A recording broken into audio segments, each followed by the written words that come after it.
رات گئی بات گئی، کل بڑے بڑے دعوے، آج فائل بند کرنے کی درخواست۔ سی ٹی ڈی چینی قونصلیٹ حملے کی تحقیقات سے جان چھڑانے لگی، کراچی کی خصوصی عدالت کا اعتراض، 1 کلاس رپورٹ منظور کرنے سے انکار۔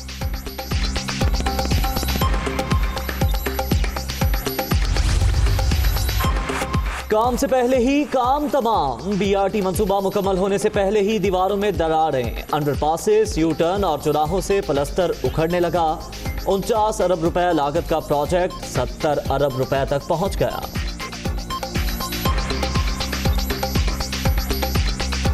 جگہ جگہ پہ اس میں دراڑی بھی آئے ہیں کہ ادھر اس کے پاس تو پتہ نہیں ہے، ابھی ٹائم سے پہلے ہی گرے گا، کیا ہوگا کیا نہیں ہوگا۔ عوام کو بہت زیادہ تکلیف ہے، آنے جانا کا، لیڈیز کا بہت زیادہ تکلیف ہے، تو یہ مہربانی کر کے اس کو کچھ مسئلہ حل کریں۔ مجھے تو اس کا مسئلہ حل میرا خیال ہے 2-3 سال اور بھی مشکل ہی لگتا ہے۔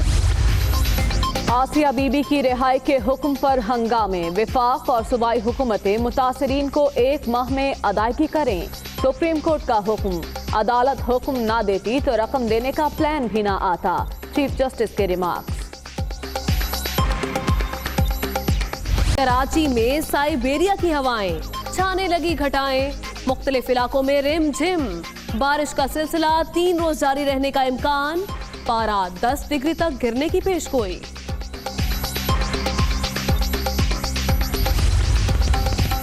راولپنڈی، ملتان، بہاول نگر، سکھر، ایبٹ آباد اور آزاد کشمیر میں بارش، مری، ناران، سکردو، گلگت، سوات اور کوئٹہ سمیت بلوچستان کے مختلف علاقوں میں برفباری، سردی کی شدت میں اضافہ۔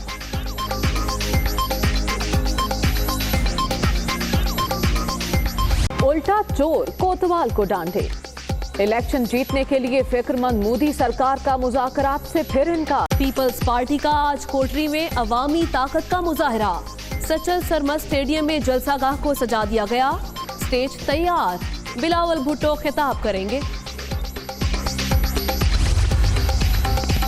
6 ماہ میں کرپٹ عناصر سے 1 روپیہ بھی ریکور نہیں کیا جا سکا، 50 لاکھ گھروں کا وعدہ ہوا، اسکیم نظر نہیں آئی، ٹینٹ دکھائی دے رہے ہیں، سراج الحق کی تنقید۔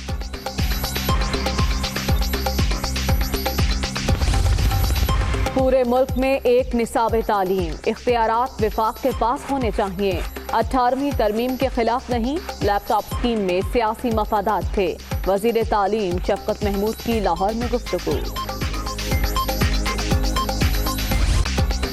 شہر قائد کے علاقے کورنگی میں سی ٹی ڈی کا ایکشن، بدنام زمانہ ٹارگٹ کلر، رئیس ماما کا قریبی ساتھی پکڑا گیا، غفار ذکری گروپ کا انتہائی مطلوب ملزم شہزاد عرف فیضو دادا بھی گرفتار۔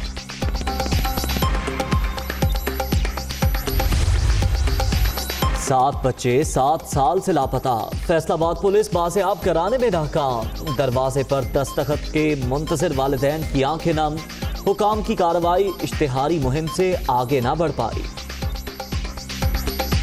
ਭੈਣ ਨੇ ਕਿਹਾ ਵੀ ਤੂੰ ਦਵਾਈ ਖਾ ਲੈ, ਮੈਂ ਤੇ ਕਹਿੰਦਾ ਅੱਛਾ ਮੈਂ ਦਵਾਈ ਖਾ ਪੀ, ਮੈਂ ਤਾਂ ਗੇਟ ਚੱਕਰ ਕੱਢ ਕੇ ਆਉਣਾ, ਚੱਕਰ ਕੱਢਣ ਗਿਆ ਮੁੜ ਕੇ نہیں آیا۔ وہ تو میرے پاس ایک والدین ابھی آتے رہتے ہیں، 2004 میں ان کا ایک لڑکا گم ہو گیا تھا، سوشل میڈیا پہ ان کی تصویریں بھی دیتے رہتے ہیں۔ سوائن فلو کا خطرہ منڈلانے لگا، راولپنڈی میں مریض جاں بحق، اسلام آباد میں 1 شخص کی حالت تشویشناک، لاہور میں پہلا کنفرم مریض رپورٹ، مشتبہ مریضوں کی تعداد 7 ہو گئی۔ ہو رہی تھی تو اس میں بنا ہم بہت پرسکون سے ہم نے رات بسر کی ہے۔ جنرل اسپتال لاہور میں 2 شیلٹر ہومز کا قیام، تیمارداروں کے آرام کا انتظام، ضروریات زندگی کی تمام سہولیات میسر۔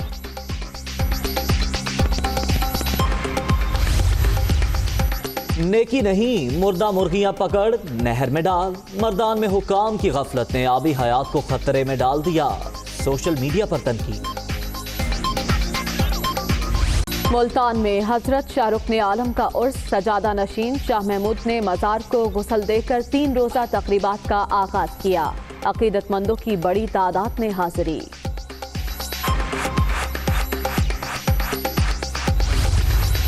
نیشنل سیونگ میں بھی اسلامک سرمایہ کاری اسکیم متعارف کرانے کا منصوبہ، سرٹیفکیٹ کا شرح منافع 11% تک رکھے جانے کا امکان۔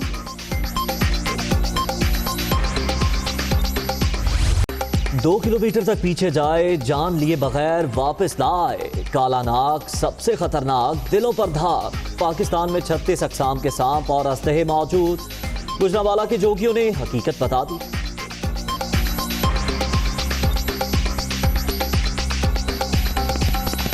है अब 23 जनवरी को मिनी बजट पेश किया जाएगा। वजीर खजाना के मुताबिक ये बताया जा रहा है कि पहले 21 जनवरी को मिनी बजट पेश करने का प्लान था, लेकिन अब 23 जनवरी को मिनी बजट पेश किया जाएगा। मिनी बजट में नए टैक्स लगाने और महसूलात की शरह में रद्दो बदल का इम्कान भी जाहिर किया जा रहा है। मिनी बजट आने वाला है, महंगाई की नई सुनामी आने को तैयार है, तो ऐसे में अवाम होशियार हो जाएं कि अब 23 जनवरी को मिनी बजट पेश किया जाएगा। इसी पर बात करेंगे हमारे नुमाइंदे शेराज अहमद से। शेराज, कहिएगा 23 जनवरी की डेट दे दी गई है अब? जी बिल्कुल, जारी खातों के खसारे को कम करने के लिए हुकूमत ने सारा बोझ मिनी बजट में डालने की जो है तैयारी मुकम्मल कर ली है। 21 जनवरी को ये मिनी बजट पेश किया जाना था, ताहम वजीर आजम की बैरून मुल्क रवानगी की वजह से ये इसकी तारीख 23 जनवरी कर दी गई है। और 23 जनवरी को जो है ये मिनी बिल लाया जाएगा, जिसमें जो है मुख्तलिफ टैक्सेस लगाए जाएंगे मुख्तलिफ सेक्टर्स पर, और उसका बोझ भी आवाम को भुगतना पड़ेगा। कराची चैम्बर ऑफ कॉमर्स के ताजिर और सनअतकारों से मुलाकात में आज ये ऐलान किया है वजीर खजाना असद उमर ने, और उनका ये कहना था कि कोशिश की जा रही है कि जो मुल्क का खसारा है उसको कम से कम किया जाए और एक अच्छा माहौल बनाया जाए बिजनेस कम्युनिटी के लिए, ताकि ज़्यादा से ज़्यादा सरमायाकारी हो और जो मुल्क को दरपेश मसाइल है, चैलेंजेस है, उनसे निपटा जाए। इस मौके पर ताजिर रहनुमाओं ने अपने तहफ़्फ़ुज़ात का भी इजहार किया। कॉस्ट ऑफ डूइंग बिजनेस जो तेजी से बढ़ रही है उस पर भी उन्होंने तहफ़्फ़ुज़ात का इजहार किया, और जो FBR का किरदार है उससे काफ़ी जो है ताजिर और सनअतकार परेशान है। इस हवाले से भी कई शिकायत उनको की गई हैं और उस पर अमल दरामद के लिए उनसे सिफारिशात की गई हैं। अब 23 जनवरी को मिनी बजट पेश किया जाएगा, वजीर खजाना असद उमर ने बता दिया है। शुक्रिया शेराज अहमद, अपडेट कर रहे थे। अहम खबर दें आपको लोरालई से, जहां मुहाजिर अड्डा पर मोटरसाइकिल सवारों की जानिब से फायरिंग की गई है और फायरिंग के इस वाक़े में ईदी सेंटर के इंचार्ज बास मोहम्मद आदिल जाबहक हो गए हैं। इस फायरिंग की जद में आकर 4 अफराद के जख्मी होने की भी इत्तला है। तमाम जख्मियों को टीचिंग अस्पताल लोरालई मुंतकिल कर दिया गया है। अहम खबर आप तक पहुंचा रहे हैं। फायरिंग का वाकया पेश आया है लोरालई में। मुहाजिर अड्डा पर मोटरसाइकिल सवारों की जानिब से फायरिंग की गई। फायरिंग की जद में आकर ईदी सेंटर के इंचार्ज बास मोहम्मद आदिल जिंदगी की बाजी हार गए, जबकि 4 अफराद जख्मी बताए जा रहे हैं। जख्मियों को इंतहाई तशवीशनाक हालत में फौरी तौर पर तिब्बी इमदाद के लिए टीचिंग अस्पताल लोरालई मुंतकिल कर दिया गया। फायरिंग करने वाले कौन थे ताहाल मालूम नहीं हो सका है। लोरालई से खबर आप तक पहुंचा रहे हैं। मुहाजिर अड्डा पर मोटरसाइकिल सवारों की जानिब से फायरिंग की गई। ये वाकया जाती दुश्मनी का शाखसाना है या मामला कुछ और है, इब्तदाई तहकीकात में अभी कुछ भी सामने ना आ सका।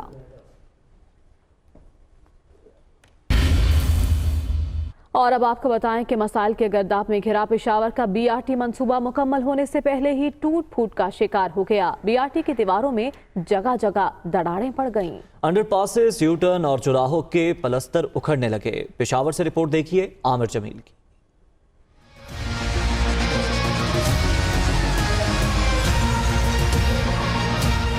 पाकिस्तान तहरीक इंसाफ की साबिका हुकूमत की जानिब से अक्टूबर 2017 में 49 अरब रुपए से जायद लागत से पेशावर में BRT मंसूबा शुरू किया गया, जिसके लिए 6 माह का वक्त दिया गया, लेकिन 1 साल से जायद का अरसा गुजरने के बावजूद मंसूबा मुकम्मल न हो सका। मंसूबे की तकमील का वक्त गुजरने के साथ साथ लागत भी बढ़कर 70 अरब रुपए से जायद तक पहुँच गयी। BRT मुकम्मल होने से कबल ही टूट फूट का शिकार हो गया।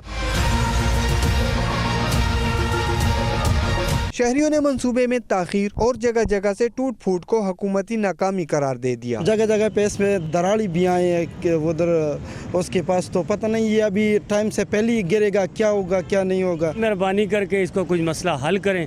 मुझे तो इसका मसला हल मेरा ख्याल है 2-3 साल और भी मुश्किल ही लगता है। ये इनके कारनामे है ना, अब एक जगह को बनाते हैं, उस पे लाखों करोड़ों रुपए खर्च करते हैं, फिर उसको दोबारा से उसको गिरा देते हैं। जैसे वो पहले इन्होंने वो 1 अरब दरख्त लगाने का कहा था, वो दरख्त कहाँ है? BRT रेंज 3 मंसूबे पर काम करने वाले इंजीनियर का इस हवाले से अपना ही मौक़िफ़ है। इंजीनियर का कहना है कि ये दरारें मौसम की तब्दीली का नतीजा है। एक बड़ा स्ट्रक्चर को हम छोटे छोटे टुकड़ों में डिवाइड कर लेते हैं, ताकि एक पोर्शन में और दूसरे पीस में अगर टेम्परेचर की वजह से एक्सपेंशन और कंट्रैक्शन हो, ताकि वो अलग अलग हो। जब वो अलग अलग नहीं होंगे तो इसका क्या होगा कि वो उसमें बाद में क्रैक्स आ जाएंगे। तहरीक इंसाफ की सूबाई हुकूमत के लिए BRT मंसूबा गले की हड्डी बन गया है। BRT मंसूबे की तकमील के लिए सूबाई हुकूमत की जानिब से रवां साल 23 मार्च की तारीख मुकर्रर की गई है। कैमरामैन नईम बाबर के साथ आमिर जमील, दुनिया न्यूज़, पेशावर। आपको बताएं कि जमात इस्लामी के अमीर हुकूमत पर बरस पड़े। कहते हैं 6 माह में करप्ट नासिर से 1 रुपया भी रिकवर नहीं किया जा सका। मंसूरा लाहौर में तकरीब से खिताब में उनका कहना था कि 50 लाख घरों का वादा किया गया, मगर स्कीम कहीं नजर नहीं आई, सिर्फ टेंट ही दिखाई दे रहे हैं। आज 6 महीने गुजर गए, हकीकी एहतसाब नहीं हो रहा है कि हम एहतसाब चाहते हैं और सबका चाहते हैं। जिन लोगों पर केसेस है, मुल्तान 10, पेशावर 4 और कराची में 19 डिग्री सेंटीग्रेड रिकॉर्ड किया गया। लिए चलते हैं आपको कराची, जहां वजीर खजाना असद उमर तकरीब से खिताब कर रहे हैं। एक तो चीज बिल्कुल क्लियर हो जी कि 21वीं सदी के अंदर मईशत का पहिया जो है वो निजी शोबा चलाता है, वो प्राइवेट सेक्टर चलाता है, वो प्राइवेट इन्वेस्टर चलाता है। तो इसलिए जब तक आप ऐसा माहौल नहीं पैदा करेंगे कि जिसमें प्राइवेट इन्वेस्टर जो है उसको बेहतरी आगे नजर आ रही हो, तो वो चाहे कितना भी मुहिब्बे वतन क्यों ना हो, वो कारोबार जो है वो एक हद तक ही करेगा, उससे आगे नहीं करेगा। तो सबसे पहला काम जो हम करना चाहते हैं, जिसमें से अगर आप ये प्रेजेंटेशन भी उठाकर देख लें तो इसमें से आधी से ज़्यादा चीज़ें जो हैं आपको इसी के अंदर नज़र आएंगी कि कारोबार करने के लिए मुश्किल पैदा की है। एक तो महंगा आप टैक्स लगाते हैं, बिजली की कीमत बढ़ाते हैं, जाहिर है उसके ऊपर बोझ पड़ता है, लेकिन उसके अलावा आधी से ज़्यादा चीज़ें ऐसी हैं कि जिस तरीके से वो आप टैक्स लेने की कोशिश कर रहे हैं उससे मुश्किलात पैदा हो रही हैं। तो शायद नहीं, तकरीबन यकीनन मैं कह सकता हूं कि पाकिस्तान की तारीख में पहली सियासी पार्टी थी जिसने इलेक्शन लड़ा और उस इलेक्शन के मंशूर के अंदर ये लिखा कि हम ease of doing business ranking, जो उस वक्त 147 थी, अब 136 है, इसमें 100 से बेहतरी बजाना चाहते।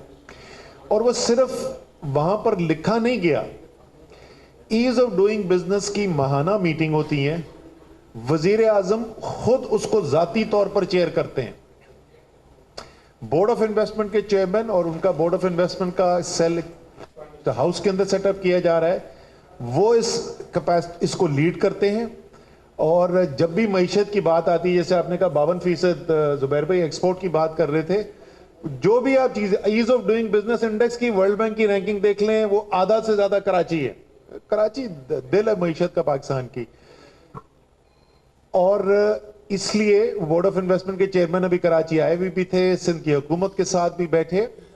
आपको कुछ चीजें जो है वो ये 23 तारीख को जब फाइनेंस बिल अनाउंस होगा तो आपको उसके अंदर नजर आएंगी, आसानी पैदा करने के लिए जो आपके लिए हम इकदाम कर रहे हैं।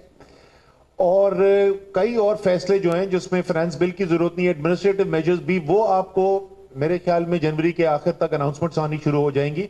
और ये एक इब्तिदा है, ये हमने साथ मिलके इसको मजीद से मजीद आसानियां पैदा करते चले जाना है। और ये जाहिर है आपके बगैर आप ही की तो कारोबार है, आपसे बेहतर कोई नहीं समझता कि इसके अंदर आसानी कैसे पैदा की जाए। सो एक तो ये ईज ऑफ डूइंग बिजनेस के ऊपर बहुत काम हो रहा है, बहुत तरजीह दी जा रही है। दूसरा, सरमायाकारी होगी तो मईशत आगे बढ़ेगी, सरमायाकारी होगी तो नौकरियां पैदा होंगी, सरमायाकारी होगी तो आगे एक्सपोर्ट्स बढ़ेंगी, मेरी तमाम वो जो तरजीहात हैं हुकूमत की वो पैदा होनी है।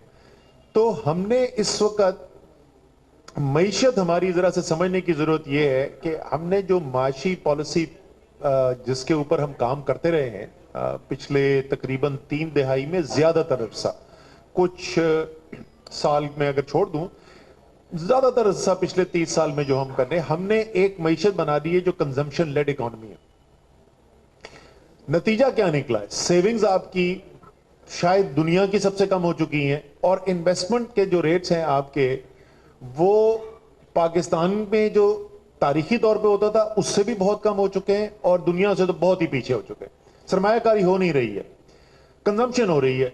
तो जब कंजम्पशन होगी और इन्वेस्टमेंट नहीं होगी, सेविंग नहीं होगी, तो फिर क्या होगा? फिर आपका बाहर से कैपिटल जो है इंपोर्टेड कैपिटल से फाइनेंस करेंगे, और शक्ल क्या इख्तियार करेगा? तजारती खसारे की शक्ल में आएगा सामने। اور اسی لیے پاکستان کا تجارتی خسارہ جو ہے وہ پچھلے سال بڑھ کر ایک خطرناک حد تک تجاوز کر چکا، جس کی وجہ سے تمام یہ بھی مشکلات پیدا کر رہے ہیں. اس لیے ہم نے کنزمپشن کو انسینٹیوائز نہیں کرنا، اور جو امپورٹڈ کنزمپشن ہے اس کو تو ہم نے باقاعدہ طور پہ پالیسی سے ٹارگٹ کر کے اس کو کنٹرول کرنا ہے اور سرمایہ کاری پہ انسینٹیوز ڈالنے. تو آپ کو دوسری چیز جو نظر آئے گی، جو 23 تاریخ کی آپ کو جو فائنانس بل آپ کو نظر آئے گا، اس کے اندر آپ کو انسینٹیوز نظر آئیں گے. ایک تو ایز آف ڈوئنگ بزنس کے میجرز نظر آئیں گے، دوسری سرمایہ کاری کے آپ کو انسینٹیوز نظر آئیں گے، کیونکہ ہم نے سرمایہ کاری اور سیونگز دونوں کو بڑھانا ہے. ساتھ ہی ساتھ، اور یہ ہمارے لیے ایک فخر کی بات ہے کہ پاکستان ایک ایسا معاشرہ ہے جہاں صاحب ثروت لوگ جو ہیں سارے پاکستان میں ہی، لیکن کیونکہ میں کراچی کو باقی پاکستان سے بہتر جانتا ہوں، تو یہاں تو شاید کراچی جیسا تو کہیں بھی نہ ہو. صاحب ثروت لوگ ان لوگوں کا جو مشکل میں ہیں، جن کے پاس اتنے وسائل نہیں ہیں، ان کا خیال رکھتے ہیں. اسی طریقے سے جہاں انفرادی طور پہ یہ آپ لوگ سب کاوش کرتے ہیں، یہ ریاست کی بنیادی ذمہ داریوں میں سے ہے کہ ایسی معیشت کی پالیسی لائے کہ جس کے اندر جو کمزور ترین طبقہ ہے اس کی داد رسائی کی جائے، اس کے لیے مشکلات کم کی جائیں. ہم نے پچھلے 5 ماہ کے اندر جتنے بھی فیصلے کیے، اس میں تمام میں آپ کو اس کی جھلک نظر آئے گی، چاہے وہ بجلی کی قیمت ہو، گیس کی قیمت ہو، ٹیکس کا نظام ہو. جتنے بھی فیصلے کیے ہیں اس میں کوشش یہ کی ہے کہ یہ صاحب ثروت لوگ جو ہیں، جن میں استطاعت ہے، وہ بوجھ اٹھا سکتے ہیں، اور اگر مشکل وقت ہے تو بوجھ ان کے اوپر ڈالا جائے، ان کے اوپر نہ ڈالا جائے جو سب سے غریب ہیں، جو سب سے زیادہ مشکل کے اندر ہیں. اور عمومی طور پہ ہمیں بزنس کمیونٹی سے بھی اس کے اندر بہت مدد ملی ہے. وزیر اعظم کا جو پناہ گاہ کا جو ایک آئیڈیا تھا، لوگ بیچارے مشکل کے اندر، سردی کے اندر بغیر چھت کے بیٹھے ہوتے تھے، تو ان کے لیے جو انہوں نے انیشیٹو لیا، مجھے بڑی خوشی ہے. تمام پاکستان کی بزنس کمیونٹی نے، بشمول کراچی کی بزنس کمیونٹی نے اس کے اندر بڑھ چڑھ کے حصہ لیا ہے، اور وہ بڑھتا چلا جا رہا ہے. اسی طریقے سے ریاست کی پالیسی کے اندر بھی ہم نے یہ دیکھنا ہے. لیکن پھر جب میں آگے دیکھتا ہوں کہ میری گروتھ کے معیشت کے اندر کہتے ہیں جی مجھے گروتھ کے ڈرائیورز چاہیے، وہ کیا چیزیں ہیں جس کے اندر جو ہے میں معیشت کو بڑھاؤں گا، کس طریقے سے بڑھاؤں گا. ایک بہت بڑی چیز جو ہے وہ ہوتی ہے، جس خطے میں آپ رہتے ہیں وہ تجارت. اس وقت اگر آپ پچھلے 50-60 سال کی کہانی دنیا کی دیکھیں تو مشرقی ایشیا کے اندر، ایسٹ ایشیا کے اندر جس طریقے سے ترقی ہوئی، اور کروڑوں نہیں شاید 1 ارب سے زیادہ لوگ جو ہیں وہ غربت کی لکیر سے اوپر اٹھائے گئے، اس کی ایک بنیادی وجہ یہ بنی کہ انہوں نے اپنے خطے کے اندر تجارت بڑھائی. اور مجموعی طور پر یہ آج سے چند سال پہلے کی ڈیٹا ہے، لیکن آج سے کچھ 7-8 سال پہلے میں نے یہ اسٹڈی کی تھی، جو مشرقی ایشیا ہے اس کے اندر، ساؤتھ ایسٹ ایشیا کے اندر مجموعی معیشت کا 27% حصہ جو ہے وہ ہمارا جو ہے انٹرا ریجنل ٹریڈ جس کو کہتے ہیں، یعنی خطے کے اندر تجارت کے اندر تھا. جہاں ہم رہ رہے ہیں جنوبی ایشیا اس میں نہ ہونے کے برابر ہے. ایک طرف انڈیا ہے اور ہمارے سیاسی مسائل ان کے ساتھ رہے ہیں، دوسری طرف افغانستان ہے، وہاں ان کے اندرونی مسائل ہیں، اس طرف ایران ہے، آگے ترکی ہے، اور ایران کے دنیا کے ساتھ، خاص طور پہ امریکہ کے ساتھ مسائل رہے ہیں، اس کے اندر پابندیاں لگتی رہی ہیں. تو صرف اس میں پاکستان کا قصور نہیں ہے، کچھ موروثی حالات بھی ایسے رہے ہیں کہ جس کی وجہ سے ہمیں مشکل رہی ہے. لیکن اب ہم نے اس کے اوپر باقاعدہ اس کو ترجیح بنا کر کام کرنا ہے. ہم آج سے کوئی ہفتہ پہلے گئے ہوئے تھے جی ترکی، اور پریزیڈنٹ اردوان کے ساتھ وہاں پر ملاقات ہوئی، وزیر اعظم کی ہماری ڈیلیگیشن لیول کے اوپر بات چیت ہوئی، اور اس کے اندر ایک میں نے تجویز دی تھی کہ کیونکہ پاکستان ترکی، آپ میں سے جو بھی ترکی گیا ہوا ہے آپ نے بھی محسوس کیا ہوگا کہ جیسا عوامی سطح کے اوپر तुर्की के अंदर पाकिस्तान के साथ खैर सगाली का जज्बा है, शायद दुनिया में बहुत मुश्किल से आपको ऐसा मिले, लेकिन हमारी बाहमी तजारत ना होने के बराबर है, हमारी इन्वेस्टमेंट बहुत कम लेवल के ऊपर है। तो मैंने उनको कहा, बात ये हो रही थी कि वो टर्किश बिजनेस डेलीगेशन यहाँ पर लेके आएंगे और फिर हम यहाँ से बिजनेस डेलीगेशन वहां पर लेके जाएं। मैंने कहा ये बहुत अच्छी बात है, ये करना चाहिए हमें, लेकिन अगर आप वाकई में पाकिस्तान की और तुर्की की जो माशी जो रिश्ता है उसको वैसा ही बनाना चाहते हैं जैसा हमारा सियासी रिश्ता है, तो फिर ये टॉप लेवल से एक बाकायदा मरबूत प्लान बनाए बगैर नहीं होगा। और उसके ऊपर एग्रीमेंट हो गया जी, इस टर्की और पाकिस्तान का एक स्ट्रेटेजिक इकोनॉमिक फ्रेमवर्क के ऊपर काम होना है। कल वो नोटिफिकेशन भी कर दी वजीर आजम ने, एक बड़ी पावरफुल, उसमें 6 या 7 वजीर शामिल हैं, मुझे उसका कन्वीनर लगाया गया है और हमारी फरवरी के महीने के अंदर अंदर हमने, और आप जाहिर है बिजनेस कम्युनिटी से भी हम उसकी सिफारिशात लेंगे, इनपुट्स लेकर हमने सिफारिशात मुरतब कर रहे हैं। वहाँ पे तुर्की वाले जो हैं वो अपनी तरफ से सिफारिशात मुरतब करेंगे और अप्रैल के अंदर हम उसको इंशाल्लाह ताला वजीर आजम इमरान खान और सदर अर्दोआन जो हैं वो साइन कर देंगे, ताकि आपके लिए मौके पैदा किए जाएं, सरमायाकारी के लिए भी, तजारत के लिए भी। और जाहिर है बीच में ईरान आता है, ईरान के साथ भी हमें ये करना है, अफगानिस्तान के साथ हम पहले कह चुके हैं। हम ये चाहते हैं कि हमारे हिंदुस्तान के साथ भी ऐसे ताल्लुकात हों जो एक खित्ते के अंदर लोग जो साथ रहते हैं उनके होने चाहिए। हमारा अल्लामा इकबाल ने ख्वाब देखा, कायदे आज़म ने उसके लिए लीडरशिप फराम की, पाकिस्तान के नहीं बल्कि पूरे बरे सगीर के मुसलमानों ने उसके लिए जद्दोजहद की, और कराची में तो ज़्यादातर वो लोग बस रहे हैं जिनके माँ बाप ने उस जद्दोजहद का हिस्सा बने और वो पाकिस्तान उन्होंने बनाया। लेकिन पाकिस्तान के लीडर का ख्वाब क्या था? पाकिस्तान के लीडर का ख्वाब ये तो नहीं था दुश्मनी, कायदे आज़म का विजन तो था peace within and peace without. हम मुल्क के अंदर भी अमन हो और खित्ते के अंदर भी अमन हो, और हम भी वही चाहते हैं। इसीलिए वजीर आज़म इमरान खान ने जो पहली तकरीर की वजीर आज़म बनने के बाद, उस तकरीर के अंदर उन्होंने भारत की तरफ भी एक हाथ बढ़ाया कि आए, हमारे जो बाहमी मसाइल हैं और ज़ाहिर कश्मीर उसमें सबसे बड़ा मसला है, सबकी बात करें और तिजारत की भी बात करते हैं। मैं आपको ये बताऊं, बड़ी अफसोस की बात है कि भारत की हुकूमत ने उसका मज़बूत जवाब नहीं दिया। शायद उनकी अंदरूनी सियासत की ये मजबूरियां हैं, ख़ासतौर पे उनका इलेक्शन आने वाला है। हमारी अभी भी उम्मीद ये है कि इलेक्शन के बाद भारत जो है वो शायद जो हमने हाथ बढ़ाया था एक बातचीत करने का, एक बाहमी जो इज्जत और एहतराम का रिश्ता होना चाहिए आज़ाद मुल्कों के दरमियान, उस बुनियाद के ऊपर, और जो भी हमारे मसाइल है, और मैं फिर कहूँगा ख़ासतौर पे कश्मीर का मसला है, उसके ऊपर बातचीत करने का और आपस में तजारत को बढ़ाने का। इसके हो सकता कि पाकिस्तान की फौज इसकी मुखालफत करती है। मैं आपको बता रहा हूं कि पाकिस्तान की फौज इस सोच के साथ मुताबिकत रखती है, पाकिस्तान आर्मी चीफ इस आइडिया को सपोर्ट करते हैं कि पाकिस्तान और इंडिया अपने तमाम मामलात जो हैं उनको मिल बैठकर बातचीत के जरिए हल करे। तमाम मसाइल को हल करने के साथ हमारे आपस में जो मामलात हैं, खास तौर पे तिजारत के मामलात जो है, मईशत के मामलात जो है, उनको भी बढ़ाया जाए। इसमें भारत का भी फायदा होगा, इसमें पाकिस्तान का भी फायदा होगा।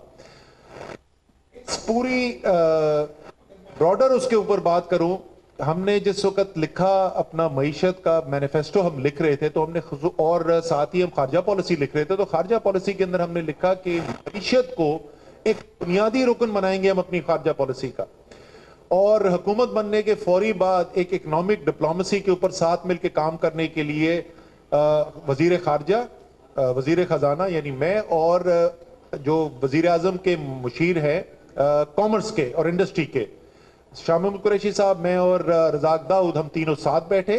और उसके बाद से आप देख रहे हैं कि किस तरीके से फॉरेन ऑफिस और हमारी कोऑर्डिनेशन है, और एक बड़ा लैंडमार्क मेरे ख्याल में 2 चीजें हुई हैं। फॉरेन ऑफिस में मैं एक्नॉलेज करना चाहता हूं, शाह महमूद कुरैशी साहब ने अपनी लीडरशिप में 2 काम किए हैं।